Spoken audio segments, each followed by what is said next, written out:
jemaat Tuhan. Sekali lagi shalom. Baiklah, kita akan mulai ibadah kita. Kita mau memperkatakan kembali Mazmur 91 ayat 1 sampai 16. Dalam lindungan Allah, orang yang duduk dalam lindungan yang maha tinggi dan bermalam dalam naungan yang maha kuasa akan berkata kepada Tuhan, tempat perlindunganku dan kubu pertahananku, Allahku yang kupercayai. Sungguh dialah yang akan melepaskan engkau dari jerat penangkap burung, dari penyakit sampar yang busuk. Dengan kepaknya ia akan menudungi engkau, di bawah sayapnya engkau akan berlindung. Kesetiaannya ialah perisai dan pagar tembok. Engkau tak usah takut terhadap kedahsyatan malam, terhadap panah yang terbang di waktu siang, terhadap penyakit sampar yang berjalan di dalam gelap, terhadap penyakit menular yang mengamuk di waktu petang. Walau 1.000 orang rebah di sisimu dan 10.000 di sebelah kananmu, tetapi itu tidak akan menimpamu. Engkau hanya menontonnya dengan matamu sendiri dan melihat pembalasan terhadap orang-orang fasik.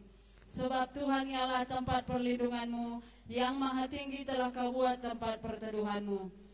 Malapetaka tidak akan menimpa kamu, dan tulah tidak akan mendekat kepada kemahmu. Sebab malaikat-malaikatnya akan diperintahkannya kepadamu untuk menjaga engkau di segala jalanmu. Mereka akan menatang engkau di atas tangannya, supaya kakimu jangan terantuk kepada batu. Singa dan ular tedung akan kau langkahi, engkau akan menginjak anak singa dan ular naga. Sungguh hatinya melekat kepadaku, maka aku akan meluputkannya, aku akan membentenginya, sebab ia mengenal namaku. Bila ia berseru kepadaku, aku akan menjawab, aku akan menyertai dia dalam kesesakan, aku akan meluputkannya dan memuliakannya. Dengan panjang umur akan kukenyangkan dia, dan akan kuperlihatkan kepadanya keselamatan daripadaku. Amin. Kembali kita memperkatakan Pentakosta ketiga. 1. Pentakosta ketiga adalah pencurahan Roh Kudus yang dahsyat di zaman ini, melebihi yang terjadi di Azusa Street. 2. Pentakosta ketiga akan mengakibatkan penuaian jiwa yang terbesar dan yang terakhir sebelum Tuhan Yesus datang kembali. 3. Pentakosta ketiga akan membangkitkan generasi Yeremia, yaitu anak-anak muda yang dipenuhi Roh Kudus, cinta mati-matian kepada Tuhan Yesus, tidak kompromi terhadap dosa, dan bergerak untuk memenangkan jiwa. 4. Pentakosta ketiga lahir di Indonesia dan bergerak ke bangsa-bangsa. Gerakan ini dari timur ke barat dan akan kembali ke Yerusalem. 5. Pentakosta ketiga akan memberikan kuasa untuk menyelesaikan amanat agung Tuhan Yesus, dan setelah itu Tuhan Yesus datang kembali. Amin. Mari saya tepuk kita untuk sama-sama bangkit berdiri. Bagiku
Juri-prajurit Tuhan yang gagah perkasa, yang mempunyai gaya hidup, doa, pujian, dan penyembahan bersama-sama dalam unity siang dan malam, dan yang melakukan kehendak Bapa pada zaman ini. Beri kemuliaan bagi nama Tuhan.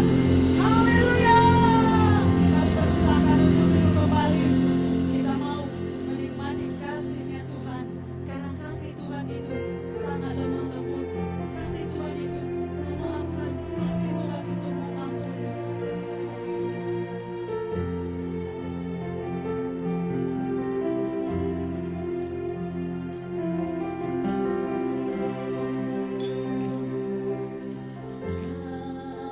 Kasih pasti lemah lembut, kasih pasti memaafkan, kasih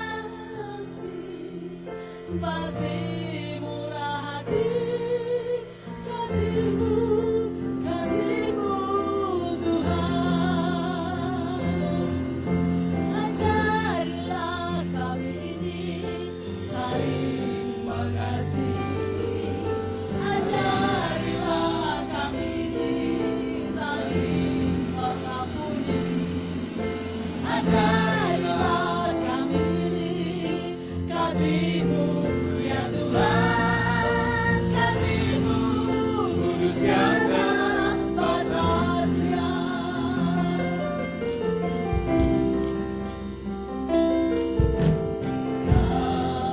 Kasih pasti lemah lembut,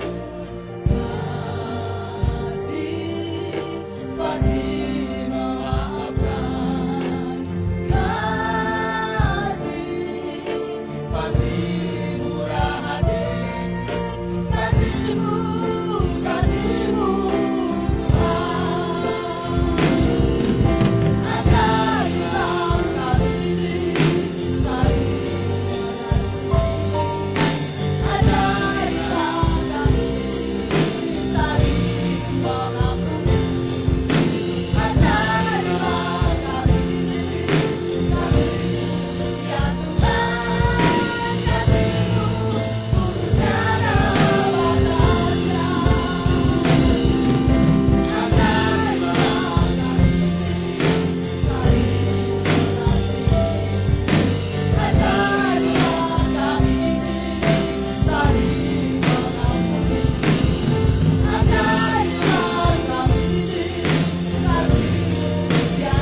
ada mujizat, di hadiratmu ada kelepasan. Oh, pengurapan yang baru turun, pengurapan yang baru turun. Yes, yes, kami mau bangkit jadi pemenang, kami bangkit jadi pemenang. Haleluya.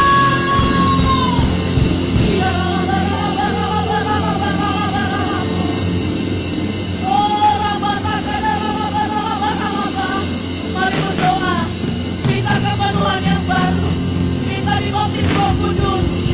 Kau akan jadi orang yang berbeda ketika Roh Tuhan memenuhi engkau. Oh,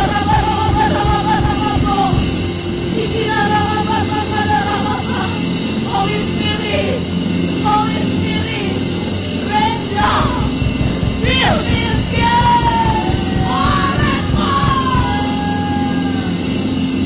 Yes, yes, itu janjimu. Setiap kami akan dipenuhi dengan kuasa dari tempat yang tinggi. Kami raih janji Tuhan.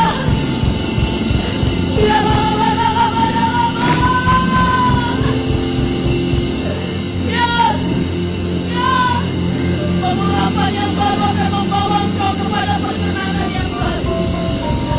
Kau akan lihat terobosan-terobosan yang baru. Pintu-pintu yang tertutup akan terbuka. Ya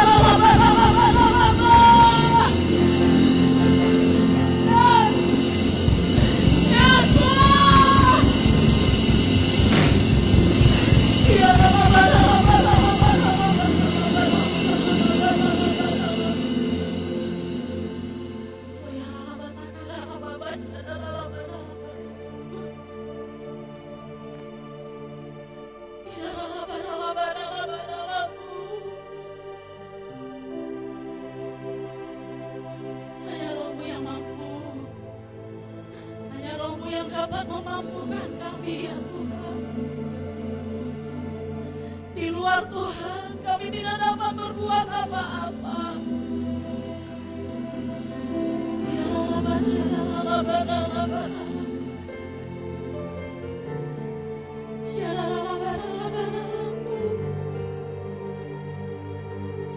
yes, Lord. Ya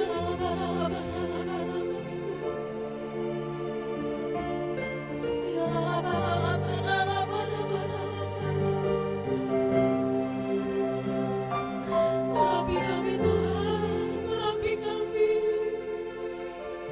penuhi kami dengan Roh-Mu.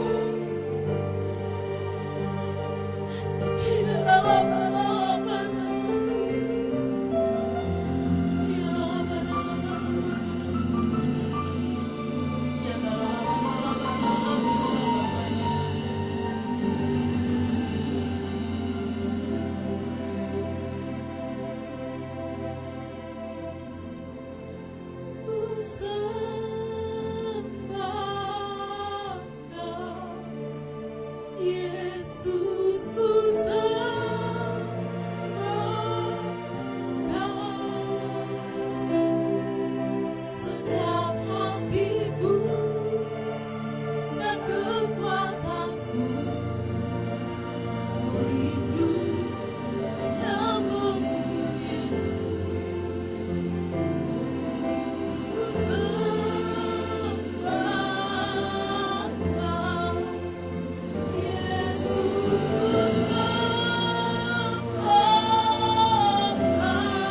hadapan-Mu Bapa. Terima kasih Tuhan Yesus. Kalau sebentar kami akan duduk diam mendengar kebenaran firman-Mu Tuhan.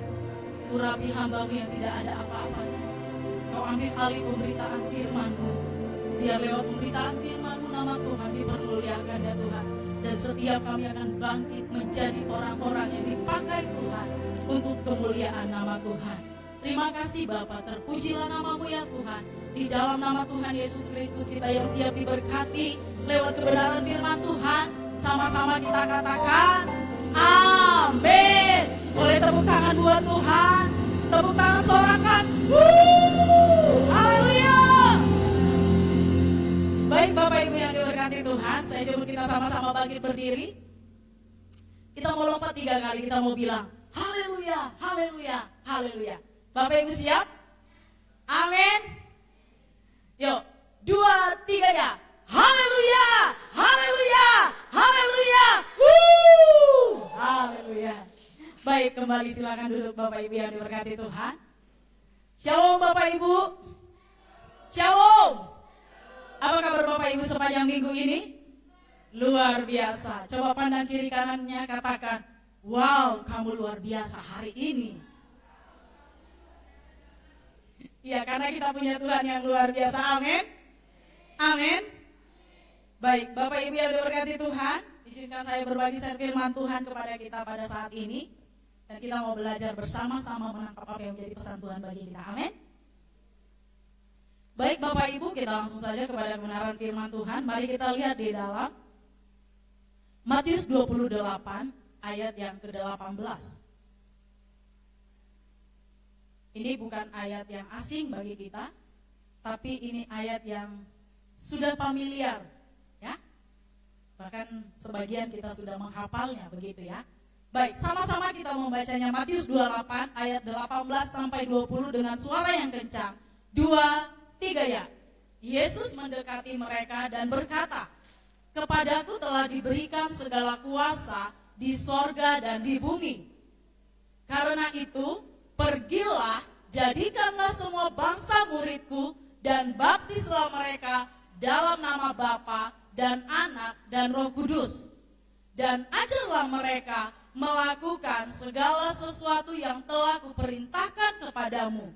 Dan ketahuilah, aku menyertai kamu senantiasa sampai kepada akhir zaman." Ayat 20 biar saya baca. Dan ajarlah mereka melakukan segala sesuatu yang telah kuperintahkan kepadamu. Dan ketahuilah, aku menyertai kamu senantiasa sampai kepada akhir zaman. Ini adalah janji yang luar biasa yang Tuhan Yesus berikan bagi setiap kita yang percaya.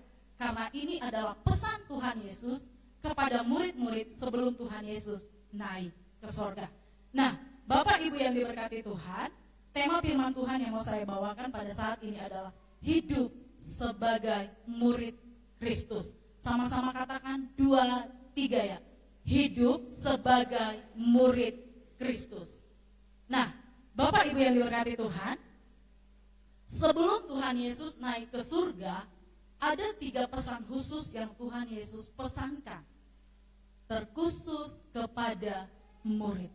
Ya. Jadi pesannya itu ada 3 poin. Kalau dikatakan seperti orang yang sudah lanjut usia dan kemungkinan tidak lama lagi akan dipanggil Tuhan, maka dia akan meninggalkan yang namanya wasiat, ya kan? Kalau kita di dunia ini ada wasiat tanah, ruko, ya kan? Wah, gitu enak sekali ya kan? Ruko berapa pintu, tanah berapa hektar, wah dahsyat gitu ya kan? Rumah kontrakan, wah itu luar biasa. Itu pasti bapaknya orang kaya, ya kan? Nah, Tuhan Yesus sebelum dia meninggalkan murid-murid dan pergi ke sorga, ada 3 poin yang Tuhan Yesus sampaikan kepada murid-muridnya. Dan pastikan kita adalah murid ya. Yang pertama adalah setiap murid harus mengalami perjumpaan dengan Tuhan. Itu yang pertama. Dan yang kedua adalah setiap murid harus mengalami yang namanya kepenuhan Roh Kudus. Ya. Yang ketiga, mengerjakan misi yang Tuhan berikan. Nah, kita akan belajar perlahan-lahan. Ya, yang pertama, apa yang harus dilakukan seorang murid? Yang pertama tadi sudah saya sampaikan, yaitu murid harus mengalami perjumpaan dengan Tuhan Yesus. Murid yang namanya murid Kristus harus mengalami perjumpaan dengan Tuhan Yesus. Bukan berjumpa dengan yang lain, tapi berjumpa dengan Tuhan Yesus. Amin. Nah, kita akan lihat pelan-pelan. Kita akan belajar apa arti kata murid pada umumnya, ya. Arti kata murid yang pada umumnya adalah seseorang yang mengikuti suatu program pendidikan di sekolah atau di lembaga pendidikan lain di bawah bimbingan seorang atau lebih dari beberapa orang.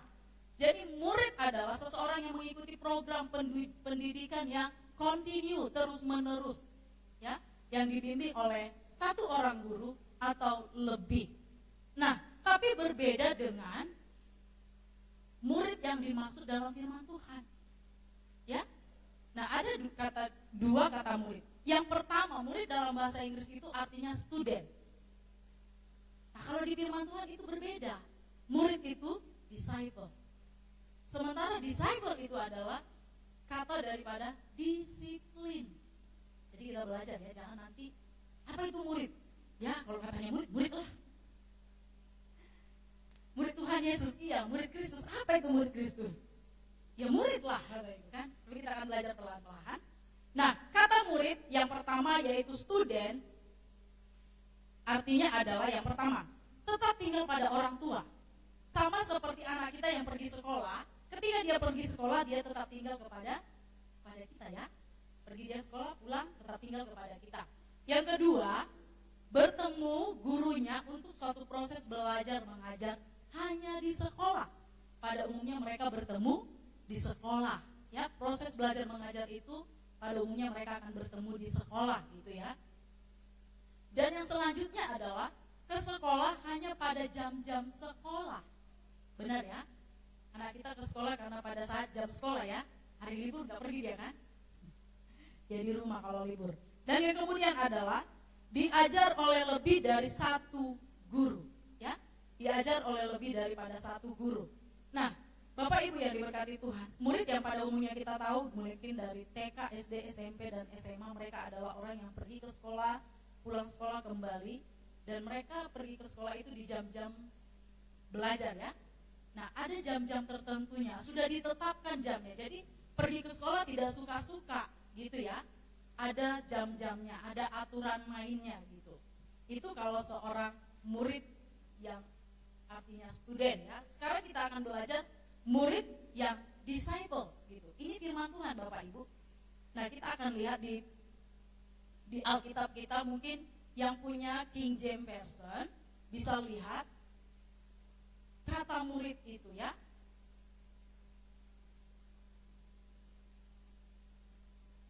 Nah, di sini ada 257 disciples, ya. Jadi kata murid yang di dalam firman Tuhan itu dibuat kepada disciple. Nah, disciple itu apa? Murid itu apa? Kita akan belajar. Yang pertama, meninggalkan orang tua dan keluarga untuk hidup bersama gurunya. Siapa yang menjadi guru kita? Tuhan Yesus, ya kan? Meninggalkan orang tua dan keluarga untuk hidup bersama gurunya. Dan kita tahu Tuhan Yesus sekarang ada di sorga.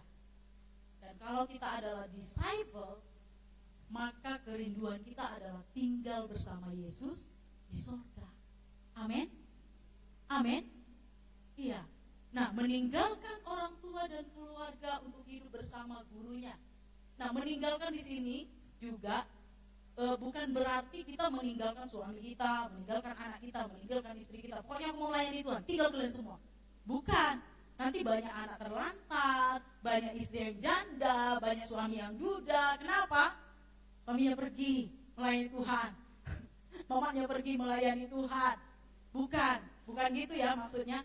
Meninggalkan di sini juga berarti kita yang sudah mengenal Tuhan dan sudah mendedikasikan hidup kita sebagai disciple yang mau hidup bersama Tuhan, artinya di sini adalah kita siap meninggalkan pola hidup dari orang tua kita, keluarga kita yang tidak berkenan kepada Tuhan. Karena nggak mungkin kan kita bilang kita orang percaya, kita murid Kristus, terus kita satukan dengan pola yang salah. Amin. Kita kan harus dipisahkan, kan? mana murid, mana yang bukan murid, kan begitu. Nah, di situ ya Bapak Ibu, itu maksudnya ya, kita meninggalkan pola mereka yang salah, gaya hidup mereka yang salah, keyakinan mereka yang salah. Kita mau berubah dari situ, meninggalkan hal itu ya. Dan yang kemudian adalah disciple itu mengikuti gurunya kemanapun dia pergi. Kalau kita melihat perjalanan Tuhan Yesus bersama dengan 12 murid, ada di mana-mana kan? Ketika Tuhan Yesus ada di perahu, dia berkata gitu, Yesus dan murid-muridnya naik ke perahu. Mereka akan pergi ke sana, Yesus dan murid-muridnya pergi gitu ya kan. Jadi dimanapun Yesus berada, murid-murid ada. Nah, Bapak Ibu yang diberkati Tuhan, ayo kita belajar mengikuti kehidupan daripada Tuhan Yesus. Kita mulai belajar mengikuti pola yang diajarkan oleh Tuhan Yesus, begitu ya. Kemanapun dia pergi, kita mengikutinya. Ke sorga Tuhan, kita juga pengen ikut ke sorga, ya begitu. Kemudian adalah tidak punya jam belajar khusus. Murid Kristus nggak ada jam belajar khususnya kan? Jam belajarnya setiap saat, setiap waktu. Kita belajar. Amin. Setiap waktu kita merenung apa yang salah, apa yang perlu diperbaiki, begitu ya. Karena dikatakan mengikut Tuhan itu ujiannya tiba-tiba, tidak direncanakan, ya kan? Kalau di sekolah direncanakan ujiannya, ya kan? Ada jamnya, ya kan Bu? Dan yang kemudian adalah hanya mempunyai satu guru, ya? Hanya punya satu guru. Kalau Bapak Ibu pernah nonton film kungfu mungkin gitu ya, gurunya berapa? Satu kan? Gurunya nggak banyak, cuma satu. Gurunya satu, gitu. Jadi nggak banyak. Kenapa? Kalau guru kita banyak, kita akan menangkap ajaran yang berbeda-beda. Ajaran kita nanti bisa beda-beda, nggak sama. Itu makanya diajarkan kita tertanam di dalam gereja lokal. Amin. Tertanam dalam gereja lokal, tertanam di dalam komsel. Ya, jangan nanti hari ini kita di gereja A, besok di gereja B, besok di gereja C. Rohani kita nggak bisa bertumbuh, Bapak Ibu. Di gereja A banyak tantangannya, ke gereja B lah. Percayalah Bapak Ibu, selama gereja itu masih di dunia, ada tantangannya. Suami istri aja ada tantangannya, 2 jadi 1, apalagi kita di dalam gereja. Berapa kita, ada banyak kita dari beragam latar belakang dipersatukan, ya kan? Nah, ketika kita menghadapi tantangan mungkin di gereja A, di gereja B atau di gereja C, saya mau katakan tertanam, tetap tinggal agar kita bertumbuh. Sama seperti tanaman. Ketika tanaman ini hari ini dia di sini, minggu depan saya pindah ke pot yang satu, minggu depan pindahkan lagi ke yang lain, minggu depan ke tempat yang lain, percaya Bapak Ibu, nggak pakai lama mati. Nggak pakai lama dia akan mati. Jadi kita mulai tertanam dalam gereja lokal. Amin. Kita tertanam. Bukan berarti kita dilarang mendengarkan khotbah daripada orang lain. Enggak dilarang. Tapi kita butuh tertanam di dalam satu wadah. Amin. Agar pertumbuhan kita itu sehat. Enggak maju mundur, naik turun atau turun. Tak nampak lagi, gitu kan? Hati-hati ya. Nah, itulah disciple. Nah, Bapak Ibu yang diberkati Tuhan, saat kapan kita bisa mengalami yang namanya perjumpaan dengan Tuhan? Banyak orang berpikir berjumpa dengan Tuhan itu ketika dia sudah menutup mata atau dia sudah dipanggil Tuhan. Saya katakan Bapak Ibu, selama kita hidup, kalau kita adalah orang yang mau percaya kepada Tuhan, kita bisa mengalami perjumpaan dengan Tuhan. Amin. Saat kapan kita bisa mengalami perjumpaan dengan Tuhan? Saat kita di dalam ibadah, kita bisa mengalami perjumpaan dengan Tuhan. Saat di dalam doa-doa pribadi kita bisa mengalami perjumpaan dengan Tuhan. Bahkan ketika kita di dalam pergumulan, kita bisa mengalami perjumpaan dengan Tuhan. Amin. Amin. Banyak orang ketika dia di dalam pergumulan, ketika hidup sedang di ujung tanduk, dia mengalami perjumpaan dengan Tuhan. Amin. Ketika saya melihat ada beberapa kesaksian yang tadinya dia akan dipenggal, dihukum mati, di situ dia mengalami perjumpaan dengan Tuhan. Tapi saya berharap tidak ada di tempat ini tunggu bergumul dalam tantangan berat baru mengalami perjumpaan dengan Tuhan. Jangan ya, jangan sampai ya. Tapi biarlah di dalam kehidupan kita kita boleh mengalami perjumpaan dengan Tuhan. Amin. Nah, orang yang mengalami perjumpaan dengan Tuhan, maka dia pasti akan hidup dekat dengan Tuhan. Amin. Amin. Iya, mengalami namanya hidup dekat dengan Tuhan. Boleh kita lihat di dalam Yohanes yang ke-15.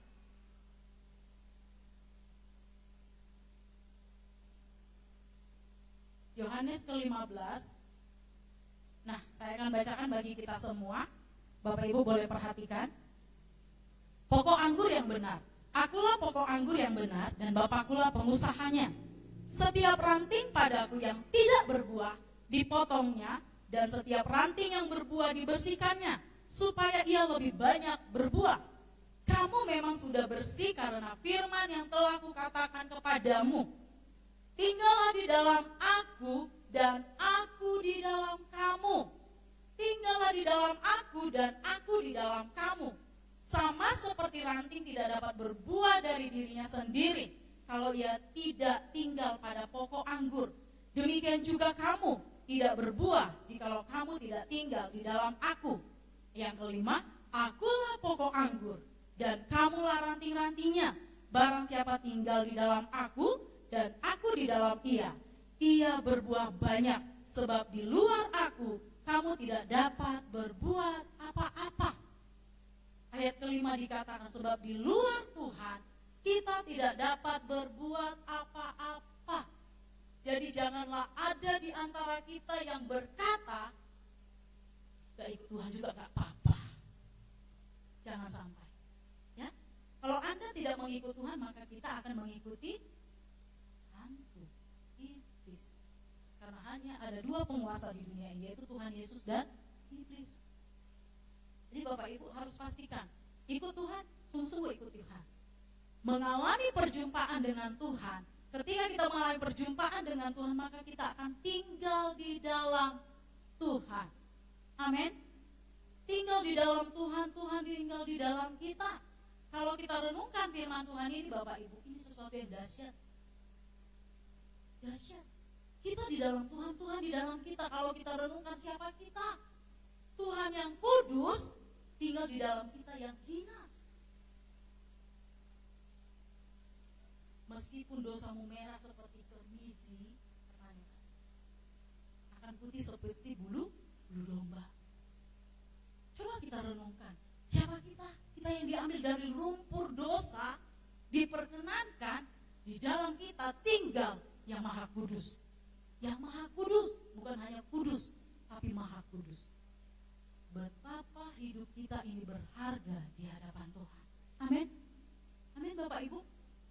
Kalau kita baca perjalanan Tuhan yang setelah dia bangkit dari kematian, dia loh yang memperjumpakan dirinya kepada murid. Benar gak? Dia yang mencari, bukan dicari. Tapi Tuhan yang mencari. Tuhan dengan sengaja mencari kita. Tuhan sengaja mempertemukan dirinya kepada kita. Ini aku sudah bangkit, ini aku. Kata Tuhan. Bukan murid yang cari-cari, tapi Tuhan yang cari kita. Itu makanya Bapak Ibu yang diberkati Tuhan. Ketika kita berdosa, ketika Adam dan Hawa jatuh ke dalam dosa, siapa yang cari? Tuhan yang cari. Tuhan turun dari surga cari. Adam, di manakah engkau? Kita berdosa nggak langsung dibuang. Kita berdosa nggak langsung dikucilkan, enggak. Tapi Tuhan turun, cari kita, inisiatif Tuhan. Sama seperti seorang bapak ketika dia marah kepada anaknya. Bukankah bapak juga ketika dia sudah marah hatinya kembali dulu? Aduh, anakku tadi udah sakit. Mana anakku tadi sakit? Minyaki lagi, ya kan? Terus bapak lagi yang bilang, maaf ya anakku, katanya. Yang salah siapa? Anak. Yang minta maaf, bapak. Jadi Tuhan Yesus itu seperti seorang bapak kepada anaknya. Jadi Bapak Ibu yang diberkati Tuhan, suatu karya yang besar di dalam hidup kita dikatakan ketika kita tinggal di dalam Tuhan. Tuhan tinggal di dalam kita. Coba kita renung-renungkan. Berapa besar dosa dan pelanggaran kita, tapi Dia mau tinggal di dalam hidup kita. Nah, Bapak Ibu yang diberkati Tuhan, dikatakan jika kita adalah murid, maka kita harus memiliki perjumpaan dengan Tuhan setiap waktu. Setiap saat kita harus mengalami perjumpaan dengan Tuhan. Karena tanpa kita mengalami perjumpaan dengan Tuhan, Bapak Ibu akan melihat dunia ini dengan penuh kegelapan. Gelap sudah. Gak ada terang, ya kan? Tapi ketika kita mengalami perjumpaan dengan Tuhan, maka kita akan melihat terang di dalam hidup kita. Amin. Ayo coba bilang kiri kanannya, harus mengalami perjumpaan dengan Tuhan ya. Iya, harus. Tidak ada yang lain, harus. Dan yang kedua adalah kita harus mengalami kepenuhan Roh Kudus. Sama-sama katakan 2, 3 ya. Harus mengalami kepenuhan Roh Kudus. Ini bukan saya yang bilang, tapi Tuhan yang bilang. Sampai aku memenuhi engkau dengan kuasa dari tempat yang maha tinggi. Itu Tuhan yang bilang, sampai aku memenuhi engkau, katanya. Gak pilih, harus si A, si B, si C. Enggak, semua orang yang percaya, ya. Seorang murid harus menerima baptisan. Baptisan air ya, agar dipersekutukan dengan Kristus. Dibaptis tanpa mengalami kepenuhan Roh Kudus tidak akan menjadikan kita menjadi murid yang kuat. Baptisan itu tanda pertobatan. Tapi selanjutnya ketika kita sudah dibaptis, kita harus minta dipenuhi Roh Kudus. Karena ketika kita setelah dibaptis, kita akan melihat ke depan fakta hidup yang sebenarnya. Ada banyak tantangan. Sama seperti Tuhan Yesus. Ketika Tuhan Yesus sudah dibaptis, dia dibawa kemana? Ke padang gurun. Masuk ke dalam tantangan hidup yang sebenarnya. Amin. Jadi Bapak Ibu harus mengalami baptisan Roh Kudus agar kita kuat. Amin. Tidak ada kata lain. Ini bukan perkataan saya. Ini bukan pendidikan dari gereja GBI. Bukan. Tapi di firman Tuhan, sampai aku memenuhi engkau dari tempat yang maha tinggi. Dengan kuasa dari tempat yang maha tinggi. Nah, kita akan melihat di dalam Yohanes 14. Yohanes 14 ayat yang ke-16 sampai 18. Saya akan bacakan bagi kita. Ini perkataan Tuhan Yesus ya.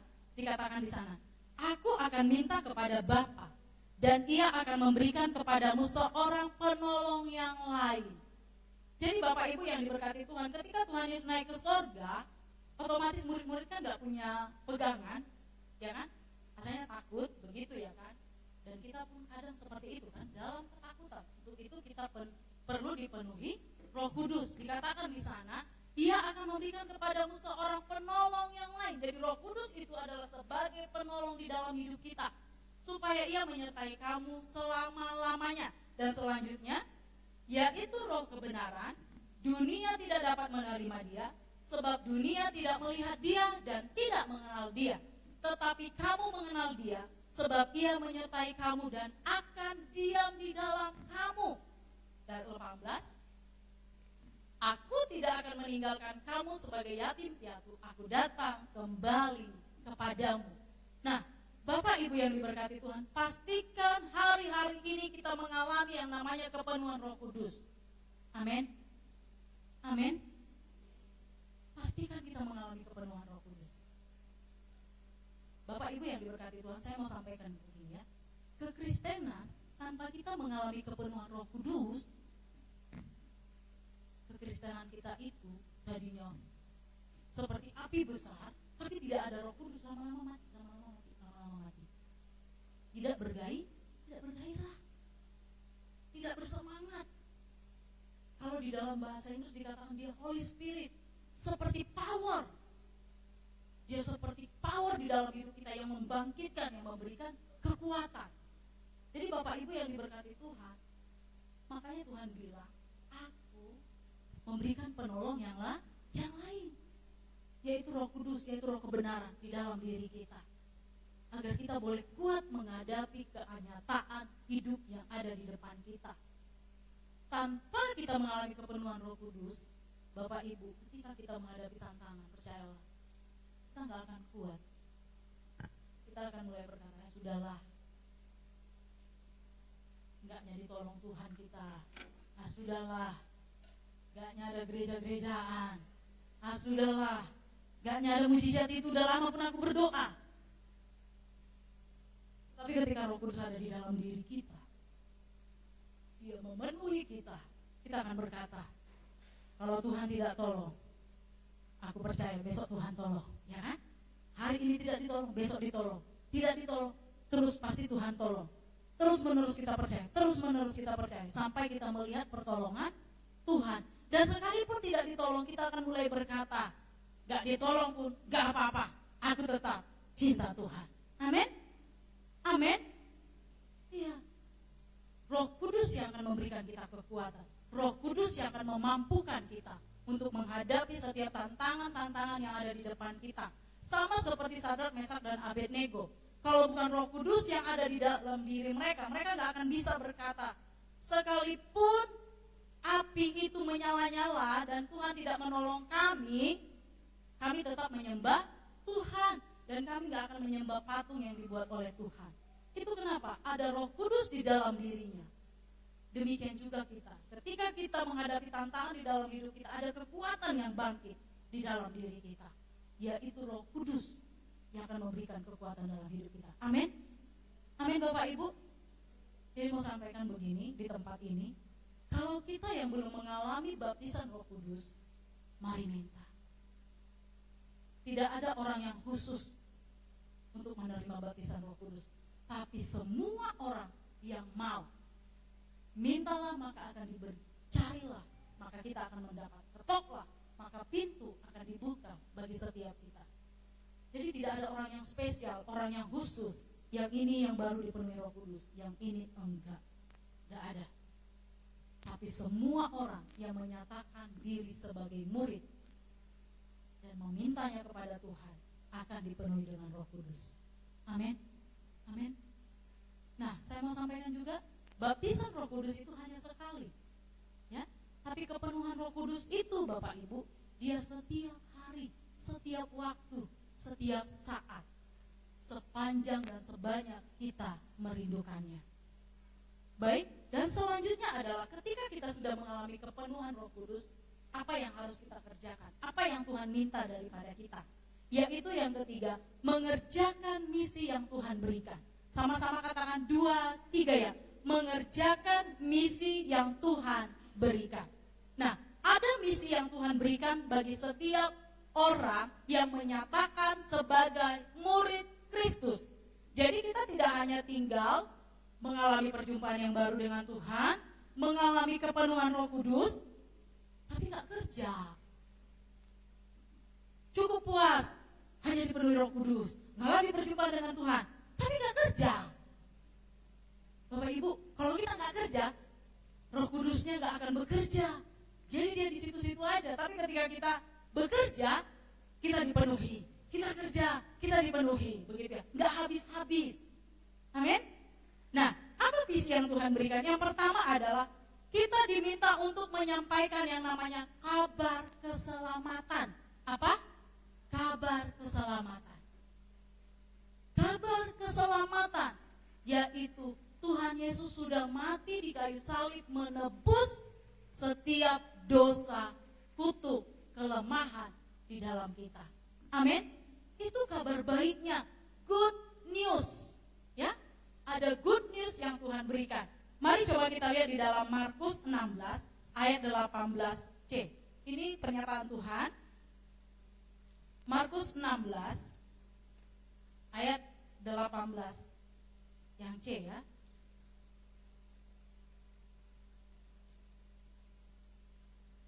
Yang maaf mungkin begini ayatnya, saya akan lihat berita keselamatan ya, yang dikatakan tentang berita keselamatan. Baik, maaf saya salah. Di Markus 16 ayat 8c ya, kita akan lihat di sana. Markus 16 ayat 8c. Saya akan bacakan. Sesudah itu Yesus sendiri dengan perantaraan murid-muridnya memberitakan dari timur ke barat berita yang kudus dan yang tak terbinasakan tentang keselamatan yang kekal. Jadi dikatakan Yesus dan murid-muridnya.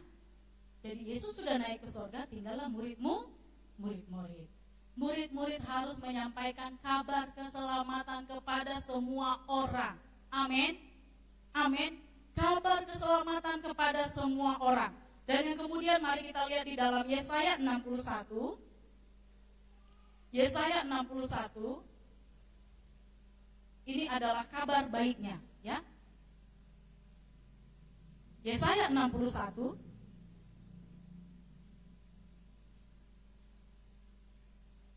Yesaya 61, baik Bapak Ibu saya akan bacakan.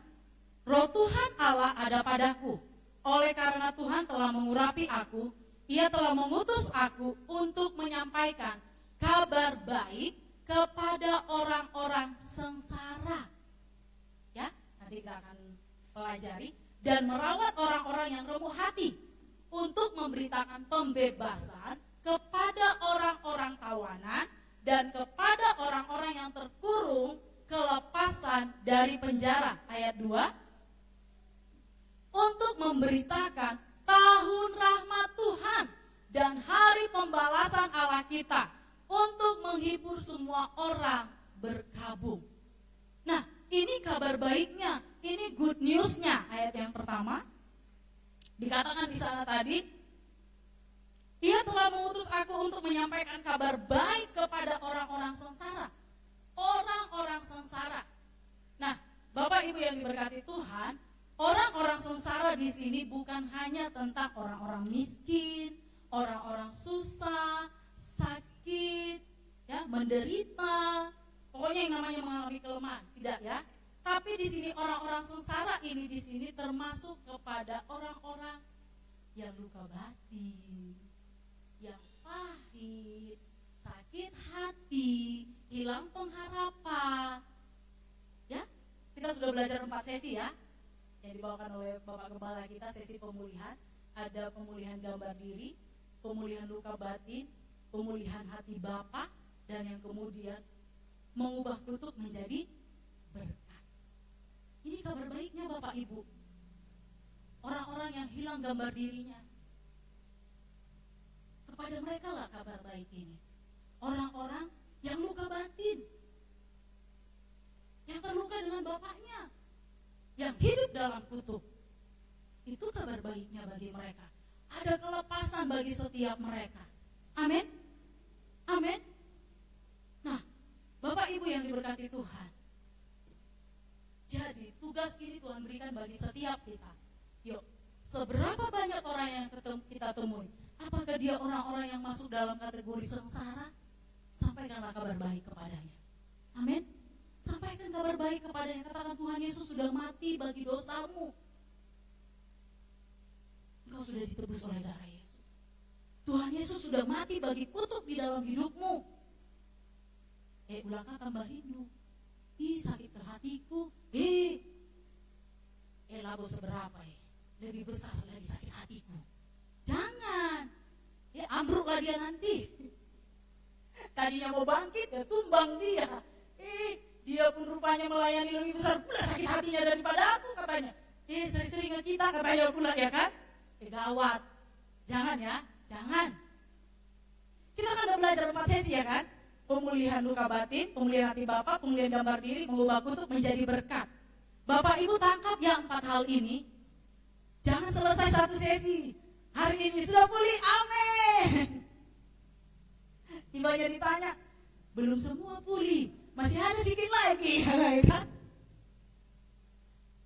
Jadi jangan ya. Sudah pulih dari luka batin, amin. Sudah pulih dari luka batin, amin. Kayak gak yakin. Sudah pulih dari gambar dirinya, amin. Amin. Jangan lagi bilang, jelek kali aku ya, kenapa gak kayak artis apa itu aku ya, glowing, cantik, bersinar gitu kan. Jangan rusak gambar dirinya, amin. Tapi sudah pulih gambar dirinya, amin. Pemulihan hati Bapa, sudah ada pemulihan kita dengan Bapa kita dan dengan Bapa di sorga. Sudah pulih? Kalau lah Bapakku Jokowi udah senang kali hatiku, ini enggak Bapakku susah, jelek. Wah, jangan ya, tapi kita sudah pulih. Tuhan Yesus sudah mati untuk itu. Amin. Tuhan Yesus sudah mati untuk itu. Wajah boleh jelek, fisik boleh jelek, tapi kalau Tuhan ada pada kita, gak ada yang mustahil.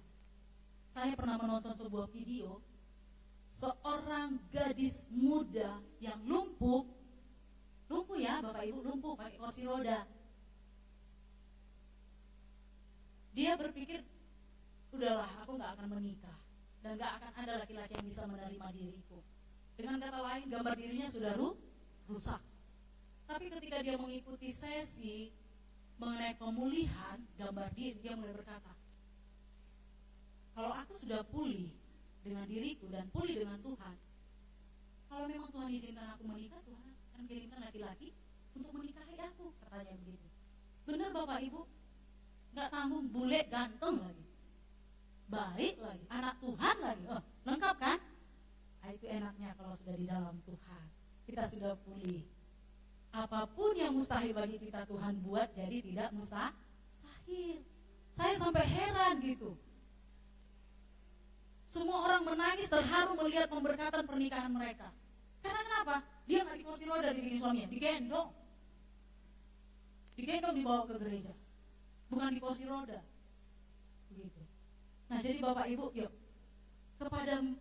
kepada orang-orang seperti itulah kabar baik itu.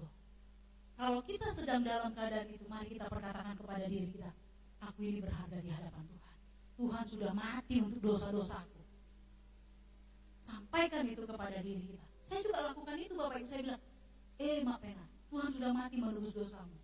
Jangan kau takut Mak Pena. Saya bilang gitu, Tuhan menolong engkau. Karena ada Roh Kudus yang memberikan kita kekuatan. Ya. Jadi Bapak Ibu, yuk mulai kita renungkan mulai saat ini ya. Mulai kita renungkan ya. Yuk kita lihat di dalam Lukas yang 28 tadi, Matius 28 tadi ayat 18 sampai 19 dan 20 tadi ya. Ini adalah misi yang Tuhan berikan bagi setiap kita. Baik, saya akan bacakan bagi kita. Yesus mendekati mereka dan berkata, kepadaku telah diberikan segala kuasa di sorga dan di bumi. Jadi kita imani bahwa Tuhan yang punya kuasa atas sorga dan bumi, bahkan dalam hidup kita sekalipun. Karena itu pergilah, jadikanlah semua bangsa muridku dan baptislah mereka dalam nama Bapa dan Anak dan Roh Kudus. Dan ajarlah mereka melakukan segala sesuatu yang telah aku perintahkan kepadamu. Dan ketahuilah aku menyertai kamu senantiasa sampai kepada akhir zaman. Jadi Bapak Ibu yang diberkati Tuhan, Tuhan memerintahkan kita untuk pergi. Jadikanlah semua bangsa murid Kristus. Kita ini masuk dalam pemuritan ya. Kita ini murid, kita harus memuridkan. Amin. Harus memuridkan. Kita ini sudah jadi murid, kita ini murid. Nah Bapak Ibu, kita sama-sama muridkan lagi orang lain. Agar kenapa? Agar roh kita itu terus menyala-nyala mengikut Tuhan. Mengalami perjumpaan baru dengan Tuhan, mengalami baptisan Roh Kudus, dan kita bergerak untuk memberitakan kabar baik kepada orang lain, maka di sanalah kita akan melihat Tuhan Yesus bekerja di dalam hidup kita. Amin. Kita akan melihat terobosan dan kita akan semakin bergairah mengikut Tuhan. Kenapa? Karena ada roh Tuhan di dalam diri kita, memberanikan kita melayani orang. Layani lagi. Jadi terus pengurapan itu turun, terus, tidak padam. Tapi kalau kita hanya berhenti, enggak memberitakan kabar baik, percayalah Bapak Ibu, kerohanian kita, kekristenan kita biasa-biasa saja. Orang lain bilang B aja, enggak mengalami terobosan. Tapi ketika kita rindu melakukan firman Tuhan ini, pergi menjadikan semua bangsa murid, dimanapun Bapak Ibu berada, apapun yang menjadi pekerjaan Bapak Ibu, siapapun yang menjadi sahabat Bapak Ibu, kalau dia memang butuh Tuhan, sampaikanlah kabar baik itu kepadanya. Amin. Amin. Sebisa mungkin, kapan saja, di mana saja, sampaikanlah kabar baik itu kepada mereka. Jangan karena kita diberkati baru sampaikan. Tidak. Diberkati tidak diberkati, bergeraklah. Amin. Mungkin dari hal yang terkecilnya, dari kelompok yang paling kecilnya, keluarga kita. anak kita, suami kita, istri kita, doakan. Ya, keluarga besar kita. Saya mau sampaikan juga begini Bapak Ibu. Ketika kita membawa orang-orang untuk mengalami perjumpaan dengan Tuhan, Bapak Ibu perlu tahu, ketika kita menggumuli mereka, itu jadi bahan bangunan kita di sorga. Mau gak punya rumah di sorga? Mau kan? Rumahku ada di tempat tinggi di sorga yang mulia. Tapi gak pernah bawa bangunan, apa yang mau dibangun di sana? Bisa gak? Berdiri bangunan ini tanpa batu-batu, tanpa semen, tanpa tiang-tiang besi-besi, bisa gak? Gak bisa. Begitu juga rumah kita di sorga. Harus ada bahan bangunannya. Itu apa? Seberapa banyak kita bergumul di hadapan Tuhan, membawa jiwa-jiwa di hadapan Tuhan. Bukan berarti kita gak punya pergumulan sendiri. Punya. Tapi kalau kita punya pergumulan untuk orang-orang yang terhilang, itu spesial di hadapan Tuhan. Jadi ayo, seberapa banyak orang yang kita tahu, kita mulai menangis di hadapan Tuhan, mendoakan mereka. Mulai menangis di hadapan Tuhan, mendoakan mereka. Nah, yang kemudian dikatakan, dan ajarlah mereka melakukan segala sesuatu yang telah kuperintahkan kepadamu. Dan ketahuilah aku menyertai kamu senantiasa sampai kepada akhir zaman. Tuhan menyertai kita sampai akhir zaman. Dan dikatakan di ayat yang tadi di dalam Yohanes itu, Tuhan tidak pernah meninggalkan setiap kita. Tuhan tidak pernah meninggalkan setiap kita. Jadi sekalipun kita dalam tantangan yang berat, pastikan Tuhan ada di sini. Tuhan ada di sini. Kita sakit, Tuhan tahu. Kita sukacita, Tuhan tahu. Dia ada di sini. Dia gak pernah meninggalkan kita. Tapi pastikan kita mau bergerak untuk mengerjakan visinya Tuhan. Amin. Amin Bapak Ibu. Hidup menjadi seorang murid Kristus, ya. Baik, ada yang saya catat di sini.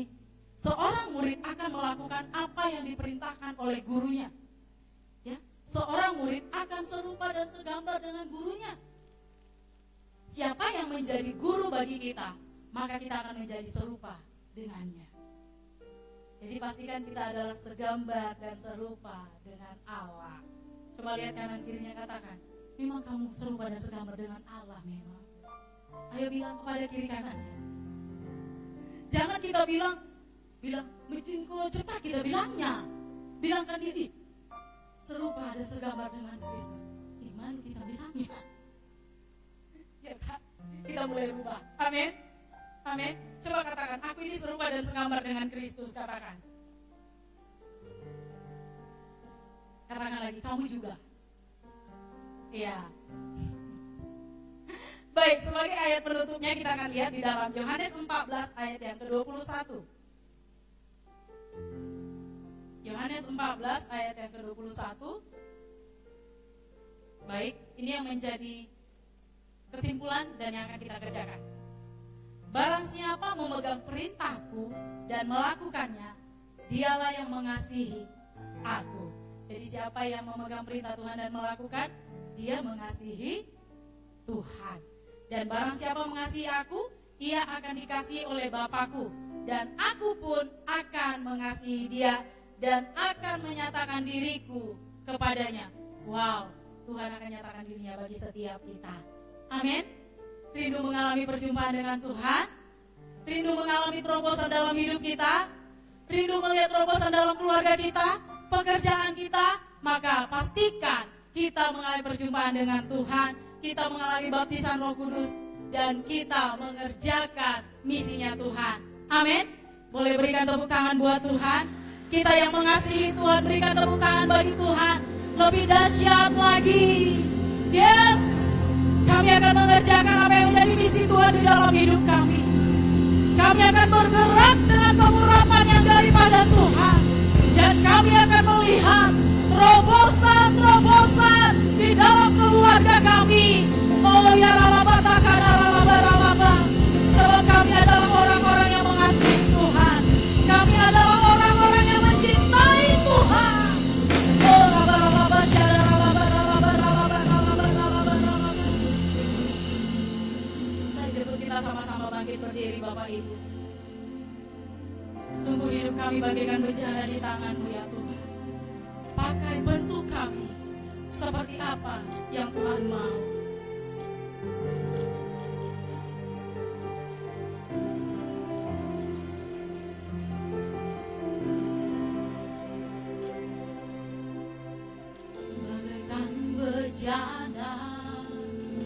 siap dibentuk, demikian hidupku di tanganmu. Dengan urapan kuasa Rohmu, ku dibaharui selalu. Jadikanku Allah, jadikanku Allah dalam rumahmu. Inilah hidupku di tanganmu. Bentuklah seluruh kehendakmu, pakailah sesuai rencanamu. Ku mau sepertimu, mau sepertimu, Yesus. Sempurnakan aku dalam pengajaranku, memuliakan namamu. Mau sepertimu, Yesus. Mau sepertimu, Yesus. Sempurnakan selalu dalam segenap jalanku, memuliakan namamu.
Biarlah seluruh hidup kami memuliakan Engkau. Pengurapan orang murid harus dalam hidup kami. Biar Engkau mencurahkan Roh Kudus setiap hari ini, mengurapi memenuhi setiap kami yang hari. Roh Kudus menjamah, Roh Kudus menjamah setiap kami. Haleluya.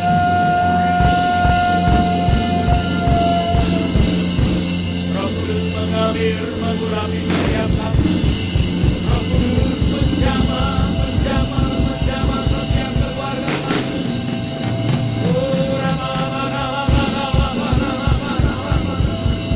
Ada pemulihan di setiap rumah tangga. Ada berkat di setiap rumah tangga. Ada kelepasan demi kelepasan.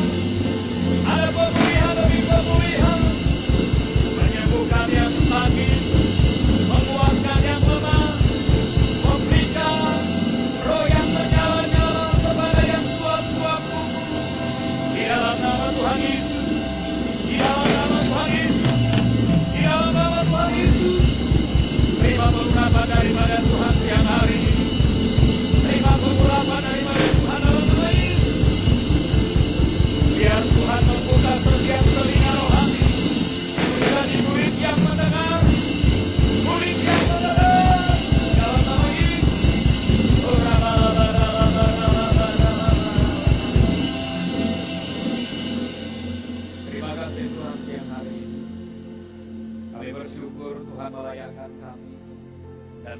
kami terus dari satu perkenanan kepada perkenanan yang lebih lagi, dari satu anugerah kepada anugerah yang lebih besar lagi, dari satu kasih karunia kepada kasih karunia yang lebih besar lagi, sampai seluruh rencana dan kehendak-Mu digenapi di dalam setiap hidup kami. Ini doa kami Tuhan, terpujilah nama-Mu.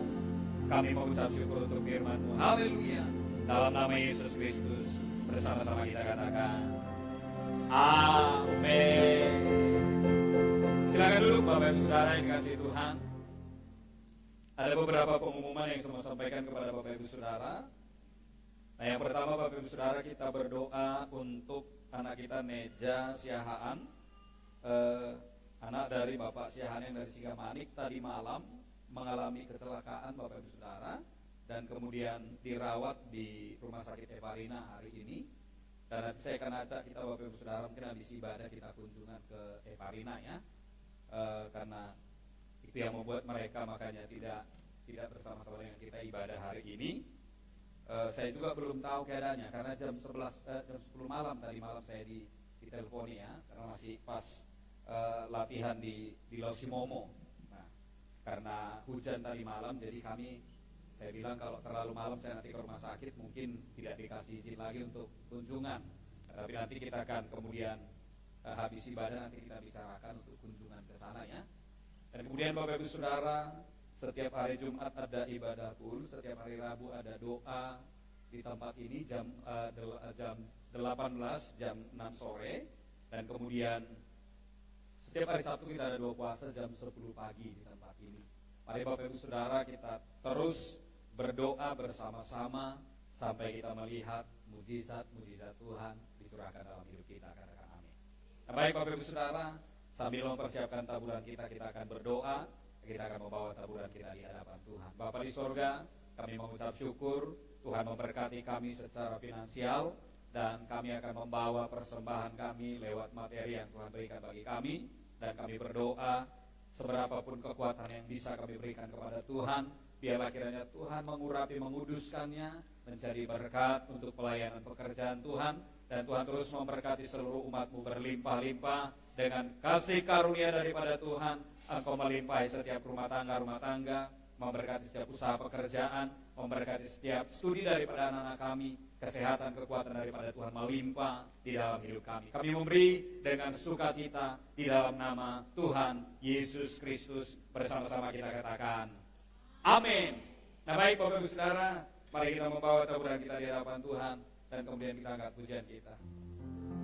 Kiranya Engkau memberkati aku berlimpah-limpah, dan memperluas daerahmu, dan kiranya tangan-Mu menyertai aku.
biarlah kiranya Engkau menyempurnakan berkat-Mu di dalam setiap kehidupan kami.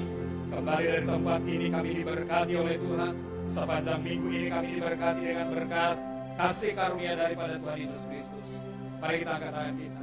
Pulanglah dan bawalah berkat damai sejahtera daripada Allah Bapa, kasih karunia yang berlimpah-limpah daripada Tuhan kita Yesus Kristus, dan persekutuan pertolongan daripada Roh Kudus memberkati rumah tangga, ekonomi, keuangan, anak-anak, dan kesehatan kita dari sekarang sampai selama-lamanya. Di dalam nama Tuhan Yesus Kristus yang diberkati Tuhan, bersama-sama kita katakan amin. Tuhan Yesus memberkati Bapak Saudara. Shalom. Sampai bertemu minggu depan di ibadah raya dan bertemu di ibadah kul. Tuhan Yesus berkati.